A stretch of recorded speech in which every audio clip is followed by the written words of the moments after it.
فوراً ہی صلاح الدین ایوبی کی آنکھ کھل گئی۔ وہ بہت دیر تک اس خواب کی تعبیر پر غور کرتا رہا۔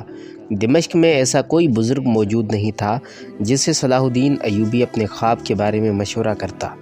پھر خود ہی اس نتیجے پر پہنچا کہ دیمک زدہ دیواروں سے امام شرف الدین کی مراد حرص و حوث کے مارے ان امراء سے ہے جو اپنے نفس کی تسکین کے لیے ملت اسلامیہ کو کھوکھلا کر رہے ہیں۔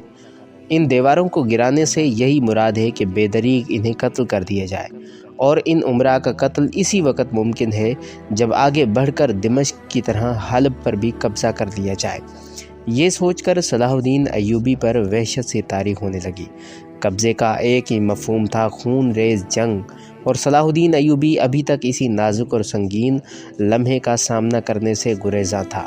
لیکن امام شرف الدین جیسے عابد و زاہد بزرگ نے اس خواب میں آ کر واضح اشارہ دے دیا تھا کہ جنگ کے بغیر سلطنت نوریہ کی بنیادوں کو بچانا تقریباً ناممکن ہے۔ بالآخر شدید ذہنی کشمکش اور اذیت ناک مرحلے سے گزر کر صلاح الدین ایوبی اس نتیجے پر پہنچ گیا کہ بری طرح الجھی ہوئی اس سیاسی گتھی کو ناخن تدبیر سے نہیں، تلوار کی نوک ہی سے سلجھایا جا سکتا ہے۔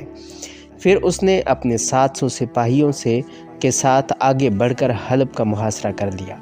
یہ صلاح الدین ایوبی کی شجاعت اور اولو العزمی کا کھلا ثبوت تھا کہ اس نے فوج کے ایک مختصر سے دستے کے ساتھ اتنا بڑا قدم اٹھایا، ورنہ 700 سپاہی اس قابل نہیں ہوتے کہ وہ غیر سرزمین پر جارحانہ انداز اختیار کر سکے۔ اتنی مختصر سی فوج تو دفاعی جنگ بھی نہیں لڑ سکتی۔ عام انسان کہہ سکتا ہے کہ صلاح الدین ایوبی کا یہ اقدام احمقانہ تھا کہ چند سپاہی لے کر اپنے سے کئی گنا بڑی فوج کا مقابلہ کرنے کے لیے اسی کے علاقے میں داخل ہو گیا تھا، مگر حقیقت یہ ہے کہ صلاح الدین ایوبی ایک راسخ العقیدہ اور ایک نیک سیرت حکمران تھا۔ وہ ہر حال میں قادر مطلق کی تائید پر یقین رکھتا تھا۔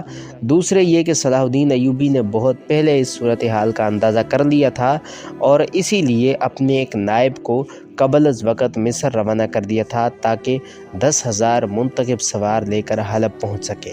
پھر جیسے ہی صلاح الدین ایوبی کا مختصر لشکر حلب کے محاصرے کے لیے جبل جوشن پر خیمہ زن ہوا، اس کے دوسرے دن ہی مصر سے 10,000 تازہ دم سپاہیوں کا لشکر بھی حلب پہنچ گیا۔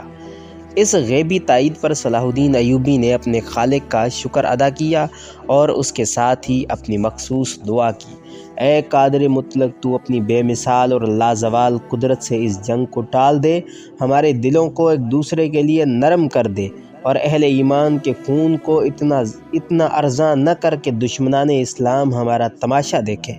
ادھر صلاح الدین ایوبی اپنے رب کے حضور سر نیاز جھکائے گریہ وزاری کر رہا تھا، اور دوسری طرف سلطان ملک صالح اپنے امراء سے کہہ رہا تھا: دشمن ہمارے دروازے تک آ پہنچا ہے، تم قلعے سے نکل کر اس کا مقابلہ کیوں نہیں کرتے؟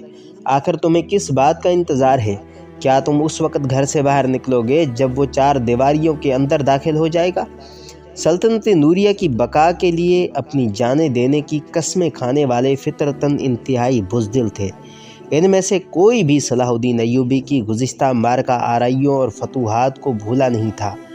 جب اس جان باز مجاہد نے فوج کی قلیل تعداد سے صلیبیوں کے بڑے بڑے لشکروں کو شکست فاش سے دوچار کیا تھا، اس لیے گمشتگین اور قطب الدین جیسے ناکارہ امیر کھلے میدان میں صلاح الدین کا مقابلہ نہیں کر سکتے تھے۔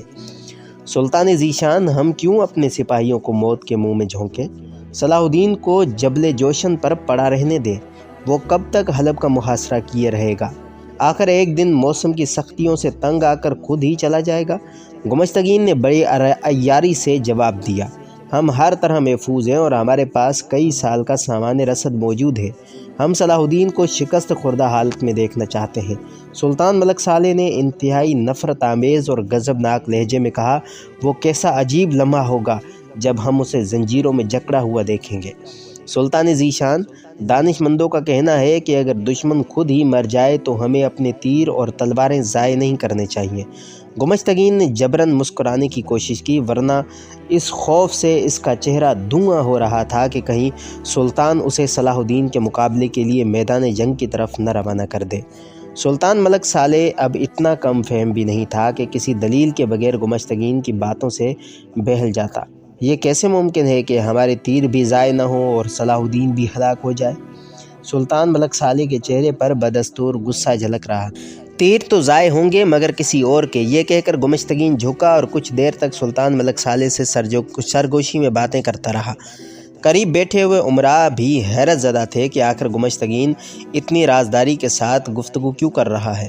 چند لمحوں کے لیے سلطان ملک صالح کے ہونٹوں پر گہرا تبسم ابھرا، مگر فوراً ہی وہ بہت زیادہ سنجیدہ نظر آنے لگا۔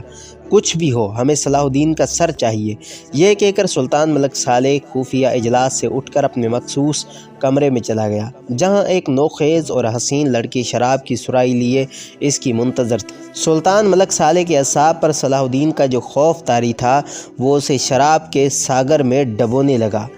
گمشتگین اس حقیقت سے باخبر تھا کہ اگر صلاح الدین حلب پر حملہ کر دیتا تو سلطان ملک صالح کی فوج 2-4 گھنٹے سے زیادہ مزاحمت نہیں کر سکتی، اس لیے اس نے فوراً ہی ایک نئی چال چلی۔ باطنیوں کی جماعت کے سربراہ ابن کرمتہ کو اپنے خصوصی کمرے میں طلب کر کے اس مکار انسان سے کہا، ابن کرمتہ، تو جانتا ہے کہ تیرے قبیلے کی مذہبی رسموں پر پابندیاں عائد کردہ پابندیاں کس نے ہٹوائیں؟ ابن کرمتہ گمشتگین سے بھی زیادہ عیار تھا۔ اس نے مسکراتے ہوئے کہا، سارا حلب جانتا ہے کہ اس میں امیر گمشتگین کا ہاتھ ہے۔